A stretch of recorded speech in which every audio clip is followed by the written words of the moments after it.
진리는 없다. 모든 것이 진리다. 지금 이 순간의 현재의 예스라고 말하라. 지금 여기에서의 현실은 그것이 어떤 것이 되었든 옳다. 그리고 아름답다. 당신이 과거에 행해온 수많은 잘못들에 대해서 지금 이 자리에서 괜찮다고 말하라. 그리고 용서하라. 삶의 매 순간은 그것 자체로 숭고하고 경이롭고 아름답다. 당신은 결코 죄를 지을 수 없다. 스스로 그렇다고 여기기 전까지는 우주법계는 신과 붓다는 그 누구도 심판하거나 벌하지 않는다. 심판하고 벌하는 유일한 존재는 나일 뿐. 그렇기 때문에 당신은 잘못했음에도 불구하고, 죄를 지었음에도 불구하고, 능력이 없음에도 불구하고, 가난함에도 불구하고, 남들을 괴롭혔음에도 불구하고, 매일 술을 퍼마심에도 불구하고, 아내와 매일같이 싸움에도 불구하고, 이기적이고 나 밖에 모름에도 불구하고, 그 모든 것들에도 불구하고 당신은 아름답고 경이롭고 온전하다. 지금 이 순간의 모든 것은 그것 자체로서 온전한 진리이다.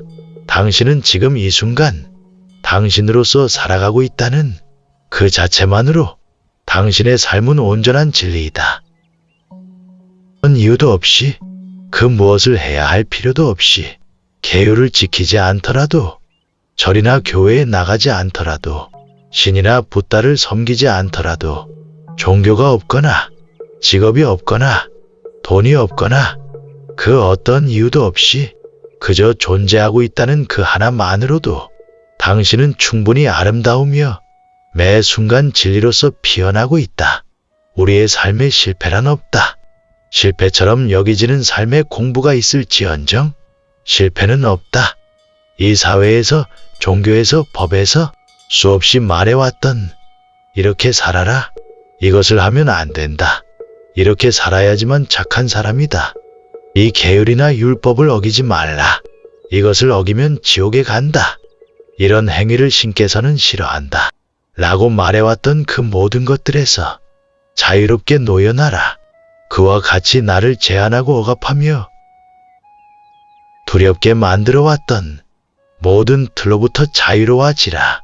그것이 바로 붓다의 가르침이다. 다르마의 속성이다.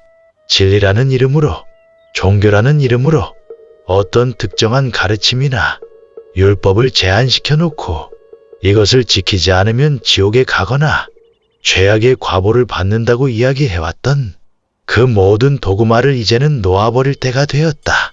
그러한 방편에 갇혀 자유를 억압하며 살아온 지난 날들을 생각해보라. 방편은 자유롭기 위해 필요한 것이지만 역사를 이어오며 많은 사람들은 바로 그 방편에 스스로 갇힌 채 방편 뒤에 드넓고도 광활한 자유로운 진리가 있음을 보지 못한다. 당신이라는 존재 그 자체야말로 참이며 진리 그 자체다. 다른 그 누구도, 다른 그 어떤 사상이나 철학에도 기대거나 얽매일 배울 수는 있을지언정 거기에 속박되어 자신의 자유를 가두지 말라. 자유를 가르치는 학교에서 자유를 가르치기 위해 학생들을 통제하고 자유롭지 못하게 제한하는 각종의 법칙을 만들어 놓고 그 틀 안에서 수업을 하며 그 수업 속에서 자유에 대해 가르친다고 생각해보라. 이 학교에서만이 올바른 자유를 가르쳐 줄 수 있으며 이 학교에서만이 진정한 자유를 배울 수 있다고 억압하면서 만약 이 학교를 벗어나게 된다면 당신은 자유를 박탈당하게 될 거라고 두려움을 조장한다. 이제 그런 학교에서 자유롭게 뛰쳐나와야 할 때다. 학교 밖에 진정한 자유가 있다. 아니, 이미 학교에서 배울 필요도 없이 나라는 존재 자체, 내가 살고 있는 이 우주법계라는 존재 자체가 온전한 진리의 현현이었다. 당신은 그 학교에서 아무리 배운다고 할지라도 그 학교가 가르쳐준 도구마에 갇힐 수밖에 없다. 그것만이 진리라고 믿게 될 수밖에 없다. 왜 그럴까? 사실은 진리가 없기 때문이다.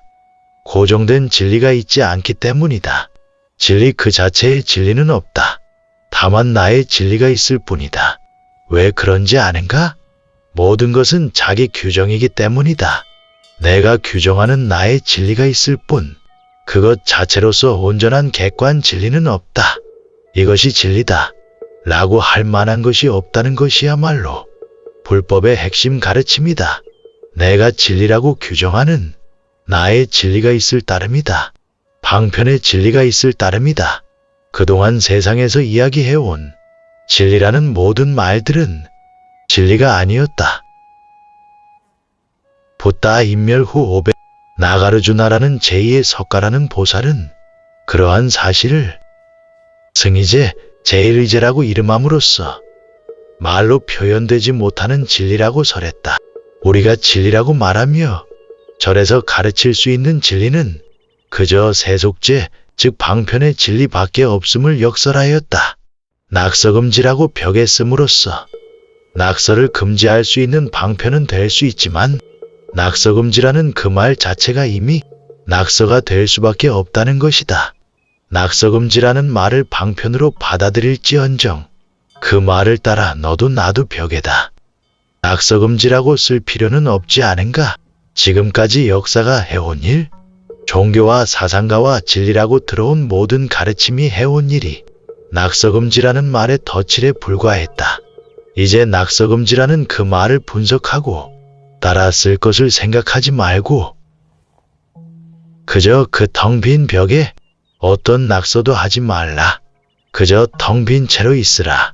그저 매 순간에 존재하고 있을 뿐 어떤 방편의 글씨도 쓰려고 하지 말라. 우주법계는 그저 매 순간 이렇게 존재하고 있는 그것이다. 붓다는 그저 매 순간 온전히 존재한다. 신은 매 순간에 있습니다. 아무런 판단도 없고 그 어떤 진리라는 생각도 없으며 그저 존재 그 자체다. 낙서금지라는 말을 쓰지 않는다면 그저 텅 빈 본질만이 남게 될 것이다. 떠들지 마 라고 소리치지만 사실은 그 말 자체도 소음에 불과하다. 이제 그런 말도 따라하지 말고 그저 침묵으로 존재하라. 떠들지 않게 하기 위한 그 어떤 말도 사실은 다 소음에 불과할 뿐이다. 그렇기에 그 어떤 말도 진리 그 자체일 수는 없다. 소음일 뿐 진리일 수는 없다. 그렇기에 진리는 없다. 진리가 없다는 것은 곧 모든 것이 진리라는 것을 의미한다. 진리는 없지만 그렇기에 당신이라는 삶은 그 자체로 진리인 것이다. 당신이 무엇을 하든 어떤 행위를 하든 당신의 삶은 하나의 숭고한 진리이다. 그렇기에 진리는 없으며 자기 규정, 자기 진리가 있을 따름이다. 모든 인간은 그 자체로 옳다. 자기 진리에서는 언제나 옳은 것이다. 그리고 그것이 진리다. 붓다는 신은 진리는 우리에게 완전한 자유의지를 부여해 주었다. 붓다는 나를 통해 진리를 드러낸다. 신은 꽃 한 송이를 통해 진리로 피어난다. 산과 들과 꽃 한 송이와 당신과 나를 빼고 별도의 신이나 붓다가 있다고 생각지 말라. 아무리 수준이 낮거나 돈이 없거나 계급이 낮거나 능력이 없거나 성격이 나쁘거나 죄를 지었을지라도 그를 업신여기지 말라. 그는 그 어떤 높은 자리에 있는 그 어떤 고귀한 자리에 있는 성스러운 사람과 티끌만큼도 다르지 않다. 그는 그 자신의 진리를 꽃피우고 있기 때문이다. 높거나 낮다거나 잘났거나 못났다거나 선하거나 악하다는 등의 분별은 무명에 휩싸인 인간이 하는 차별심일 뿐 진리는 그런 것을 모른다. 오직 진리는 붓다는 신은 일체 모든 존재를 완전히 동등하게 사랑하며 존귀하여 여기며 찬탄할 뿐이다. 내가 남들보다 잘난 부분에 대해 인정받기를 원하고 있다면 당신은 이 공부를 통해 고통을 받게 될 것이다. 그런 것은 없다는 것을 결국 깨닫게 될 것이기 때문이다. 그 누구도 나보다 높지 않고 낮지도 않으며 나보다 선하지도 악하지도 않으며 신의 사랑을 더 많이 받거나 적게 받지도 않으며 더 많이 깨달았거나 덜 깨달은 것도 아니다. 모든 존재는 저마다 온전한, 높고 낮지 않은 자기 자신의 진리의 길을 아름답게 걷고 있는 중이다. 우린 모두는 신이며 붓다이고 진리 자체로서 동등하다. 설사 나쁜 짓을 한 사람일지라도 그 사람은 그 행위를 통해 삶을 배워나가고 있다. 가해자와 피해자는 모두 아름답다.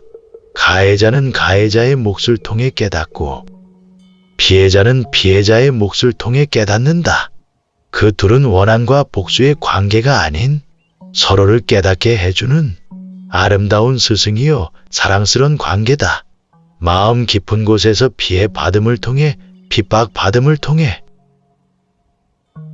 무언가 깨달아야 할 것이 혹은 피해받는 것을 스스로 원했던 사람이 이 세상이라는 연극 속에서 피해자의 역할을 하게 되었을 뿐이다.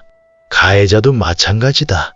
그렇기에 양쪽 모두는 저마다 자신의 진리를 행하고 있을 뿐이며 그럼에도 불구하고 완전히 용서받고 있다. 물론 스스로 용서하지 못하는 경우를 빼고 처벌이나 죄의 과보는 언제나 나 자신이 원했을 때만 온다.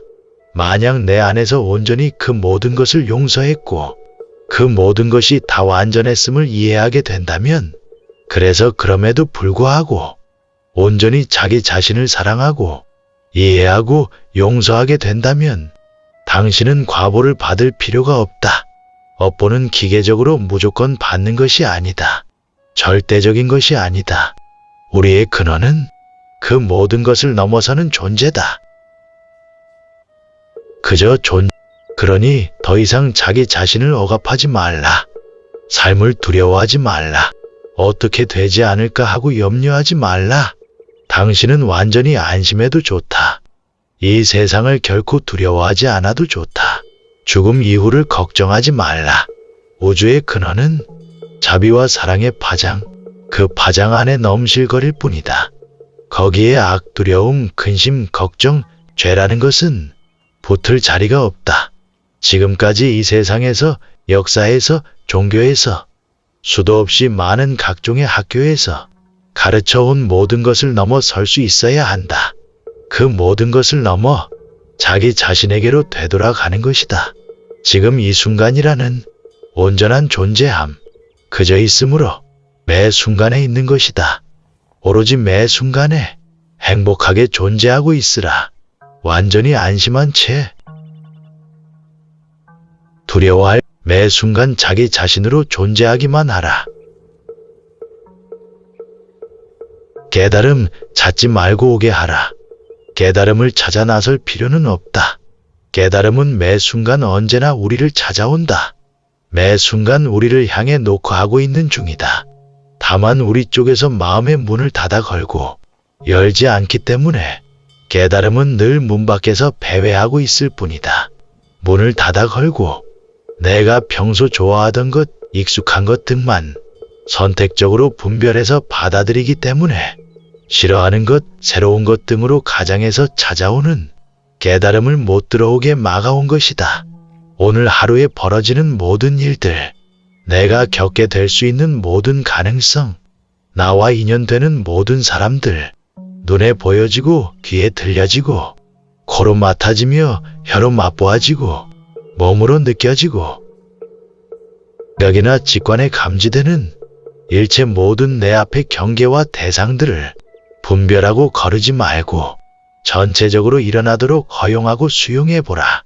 깨달음과 삶의 스승은 언제나 생각지 못한 방식으로 다양한 사람의 모습으로 익숙하지 않은 일들로 혹은 싫어하거나 껄끄러워하는 대상으로 내 삶에 등장하기 때문에 우리는 그것이 스승이자 깨달음인 줄 모르고 마음의 문을 닫아 걸었던 것이다.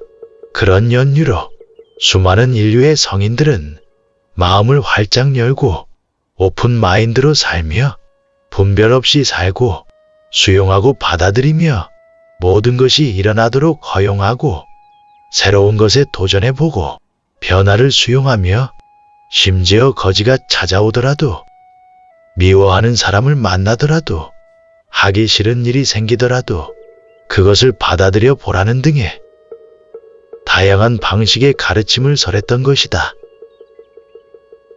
바로 내가 깨달음을 착각하지 않고 깨달음이 스스로 나에게 찾아오게 하는, 아니 매 순간 찾아오는 깨달음을 걷어차지 않는 대수용과 받아들임이라는 지혜로운 삶의 방식인 것이다. 에픽테투스 핵심 강의록. 삶에서 잃을 것은 아무것도 없다. 아무것도 우리는 잃지 않는다.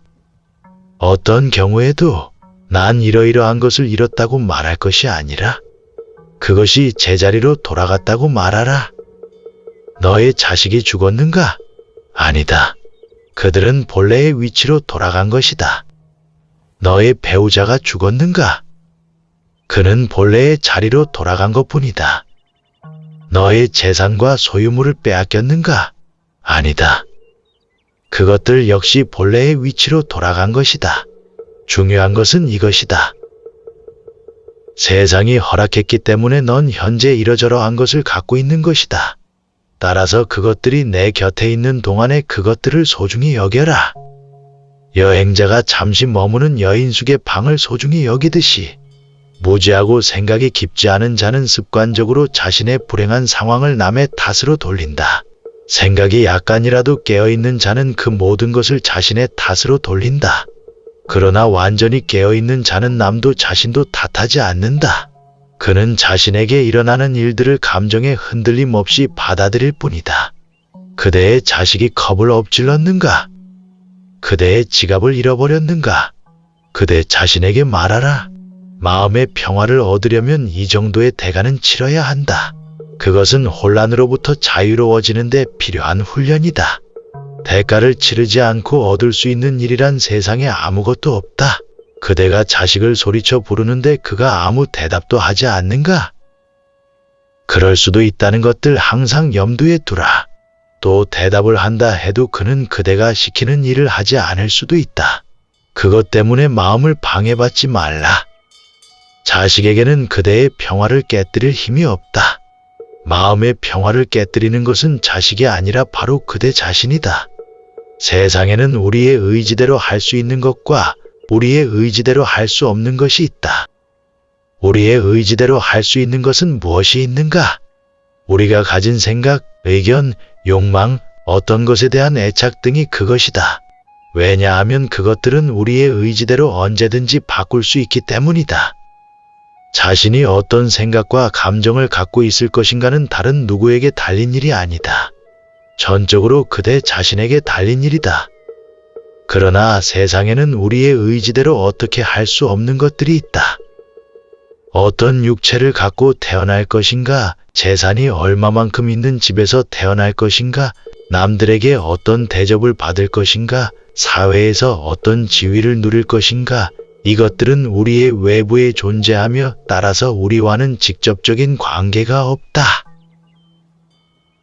이것을 기억하라. 우리의 의지와는 상관없는 외부의 것들을 자신이 원하는 대로 바꾸고자 하는가? 그렇다면 그대에게 찾아오는 것은 고통뿐이다. 신앙은 맹목적인 믿음과는 다르다. 진정한 신앙은 자신의 의지와는 무관한 것들에 대해 바람을 갖거나 회피하려는 생각을 갖지 않는 일이다. 그것들을 자연의 질서 체계에 따라 일어나도록 허용하는 일이다. 올바른 신앙을 가진 자는 자신에게 일어나는 일들을 자신이 기대하는 대로 통제하거나 바꾸려고 하지 않는다. 그는 우아함과 지혜를 갖고 그것들을 받아들이려고 노력하는 자다.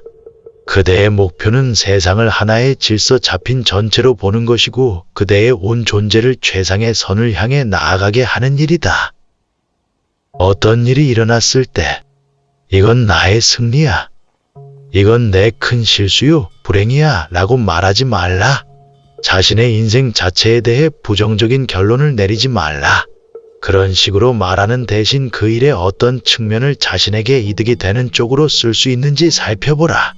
겉으로 드러나지 않는 어떤 의미가 그 일에 담겨 있을 것이다. 아무리 비극적인 사건일지라도 모든 일은 새로운 기회를 제공한다. 그것들에게 어떤 일이 일어나든 나는 그것으로부터 배우고 성장하리라. 모든 징조를 나는 좋은 의미로 받아들일 것이다. 너는 사람들로부터 상처를 입는다. 그리고 그로 인해 괴로워한다. 그러나 사람들이 과연 내게 상처를 입힐 수 있는가? 그들에게 그럴 힘이 있는가? 그렇지 않다. 너에게 욕하거나 한 대 쳤다고 해서 만일 내가 그것 때문에 마음의 상처를 받고 모욕을 당했다면 그것은 어디까지나 너 자신이 그것을 모욕적인 일로 생각했기 때문이다. 그것은 내가 그 일을 기분 상하는 일로 판단했기 때문이다. 단지 외부에서 일어나는 어떤 일 때문에 너의 감정에 불을 붙이고 습관처럼 그 감정에 이끌려 행동하지 말라. 규칙적으로 자신의 마음을 살피라. 감정적인 판단에 흔들리지 않는 연습을 하라. 순간의 감정적인 반응을 하지 말라. 거리를 갖고 그 상황을 바라보라. 지금 우주 안에서 일어나고 있는 일은 그것이 최상의 상황이라고 우주가 판단했기 때문에 그렇게 일어나고 있는 것이다. 우주는 항상 최상의 선택을 할 뿐이다. 따라서 지금 일어나는 일은 그렇게 일어날 수밖에 없기 때문에 일어나고 있는 것이다. 우리의 삶은 우리 자신과 다른 사람들에게 이득이 되는 것이기 때문에 우리에게 주어졌다. 그렇지 않으면 삶이 우리에게 주어질 까닭이 없다. 너의 삶을 하나의 향연인 것처럼 여겨라. 음식을 담은 접시가 그대 앞에 오면 먹을 만큼만 덜어 먹으라. 아직 그 접시가 오지 않았다면 참을성 있게 기다려라. 욕심내고 시기하고 가로챌 필요가 없다. 그대의 차례가 오면 그대는 정확한 분량만을 갖게 될 것이다. 그대가 원하던 어떤 기회, 명성, 특권을 다른 사람이 이미 갖고 있는가? 그렇다면 그가 그 이득으로 인해 좋아해 하는 것처럼 그대 역시 함께 기뻐해 주어라. 지금은 그가 그것들을 즐길 차례인 것이다. 우리 모두는 연극 무대에 선 배우들과 같다. 어떤 배역이 정해질 것인가는 우리가 선택할 수 있는 문제가 아니다. 우리는 그 배역을 그대로 받아들일 수밖에 없다. 우리는 주어진 배역을 최선을 다해 충실히 연기해야만 한다. 불평해서는 안 된다. 집착과 선호의 차이. 집착하는 것을 가졌을 때 행복하다는 것은 착각에 불과하다. 욕망이 충족된 순간의 기쁨은 단순한 쾌락에 비교할 만하다. 그것은 영원하지 않다. 집착의 크기는 늘 집착하는 것을 얻는 능력보다 더 크고 빠르게 증폭된다. 아무리 빠르게 쟁취해내더라도 그것을 쟁취한 순간 집착은 그보다 더 많은 것을 원한다. 집착하는 대신 단순히 선호할 수도 있다. 욕망하지 않고 그저 원할 수도 있다. 머무는 바 없이 마음을 낼 수도 있다. 이것이 핵심이다. 행하되 행한 바 없는 무위의 삶이 바로 이것이다. 결과에 대한 집착 없이 매 순간 그저 선호한 것을 행해보라. 선호는 단순히 원할 뿐 집착이 없는 순수한 동기다. 집착이 없다고 선호하는 것까지 없는 것은 아니다. 선호는 결과에 대한 집착이나 두려움이 없기에 오히려 강력한 힘을 지닌다. 과도하게 집착하는 것은 안 이루어지면 어쩌지 않은 두려움을 동반하기에 두려워하는 것은 지속된다는 법칙에 따라 오히려 집착하는 것이 이루어지지 않는 결과로 나타나기 쉽다. 한쪽에서는 얻고 싶지만 다른 한쪽에서는 얻지 못하는 힘이 동시에 작용하는 것이다. 이처럼 집착에는 힘이 서로 다른 방향으로 작용함으로써 분산되기 쉽다. 동시에 서로 다른 두 가지 힘이 싸우게 되니 우주법계에서는 어느 한쪽으로 힘을 실어줘야 할지를 모르게 된다. 그러나 순수한 선호는 집착도 없고 두려움도 없기 때문에 거기에 의도한 바대로 이루어지는 우주적인 힘이 붙는다.